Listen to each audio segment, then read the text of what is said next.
8.5 বছরের প্রেম, তারপর দুই পরিবারের সম্মতিতে বিয়ে।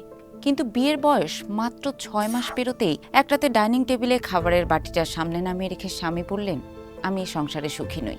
ব্যাস, ওখানেই শেষ। এ ধরনের ঘটনা কোনো বিচ্ছিন্ন ঘটনা নয়। দক্ষিণ এশিয়া, এমনকি বাংলাদেশেও আশঙ্কাজনক হারে বাড়ছে হঠাৎ বিচ্ছেদ। মনোবিজ্ঞান ও সমাজবিজ্ঞানের ভাষায় একে বলা হচ্ছে ব্লাইন্ড সাইড ডিভোর্স বা আচমকা বিচ্ছেদ। কেন ঘটছে এই আচমকা বিচ্ছেদ? পারিবারিক বা মানসিক নির্যাতন কিংবা ঘরের ভেতর কোনো নিরাপত্তাহীনতা থাকলে হুট করে ঘর ছাড়া বা বিচ্ছেদের সিদ্ধান্ত নেওয়াটা সম্পূর্ণ যৌক্তিক ও জীবন বাঁচানোর তাগিদ। তবে আপাত দৃষ্টিতে শান্ত ও সব ঠিকঠাক থাকার দাম্পত্যেও কেন এমনটা ঘটছে তার পিছনে বিশেষজ্ঞরা মনস্তাত্ত্বিক কিছু কারণ দেখিয়েছেন।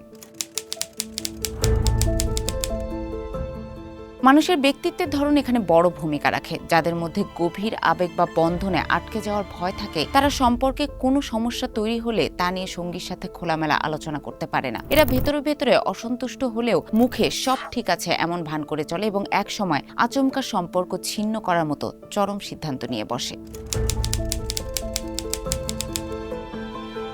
প্রতি সপ্তাহে সর্বোচ্চবার বিকাশ পেমেন্টে 50 জন হবেন পেমেন্ট চ্যাম্পিয়ন। জিতে নিন টিভি সহ আকর্ষণীয় সব প্রাইজ। দুর্ভাগ্যবশত ডিভোর্স খুব কম সময় উভয়ের পারস্পরিক সম্মতিতে হয়। বাঙালি মধ্যবিত্ত পরিবারে এখনো অনেকেই মনে করেন সমস্যা নিয়ে কথা বললে যদি ঝামেলা আরো বাড়ে। এই ভয় থেকে মনের ভেতরের ক্ষোভ জমিয়ে রাখতে রাখতে একসময় মানুষটি হুট করে রণে ভঙ্গ দেয়। অপর সঙ্গীর কাছে তখন বিষয়টি পুরোপুরি আকাশ থেকে পড়ার মতো মনে হয়।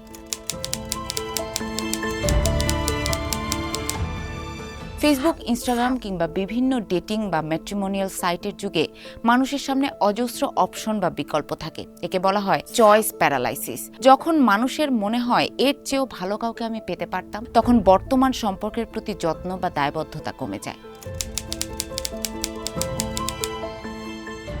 আগের প্রজন্মের মানুষ যেখানে সম্পর্কের ভাঙন ঠেকাতে সর্বোচ্চ চেষ্টা করতেন, বর্তমানে ইনস্ট্যান্ট যুগে মানুষের ধৈর্য কমেছে। একে বলা হয় থ্রো অ্যাওয়ে কালচার বা ভোগবাদী মানসিকতা। সম্পর্ক একটু কঠিন হলেই তা মেরামত করার পেছনে সময় ও শ্রম না দিয়ে নতুন কিছু খোঁজা সহজ। এই আত্মকেন্দ্রিক চিন্তা অজান্তে অনেকের মনে বাসা বাঁধছে। এখন মানুষ দাম্পত্যে এমন গভীর মনস্তাত্ত্বিক সংযোগ ও নিখুঁত জীবনসঙ্গী খোঁজে যা আমাদের দাদা দাদি বা নানা নানিদের যুগে কল্পনার বাইরে ছিল। সিনেমার মতো রোমান্স আর সোশ্যাল মিডিয়ার পারফেক্ট কাপল দেখার অবাস্তব প্রত্যাশা যখন বাস্তব জীবনের সাধারণ টানাপোড়েনের সাথে মেলে না, তখনই মানুষ দ্রুত হতাশ হয়ে পড়ে।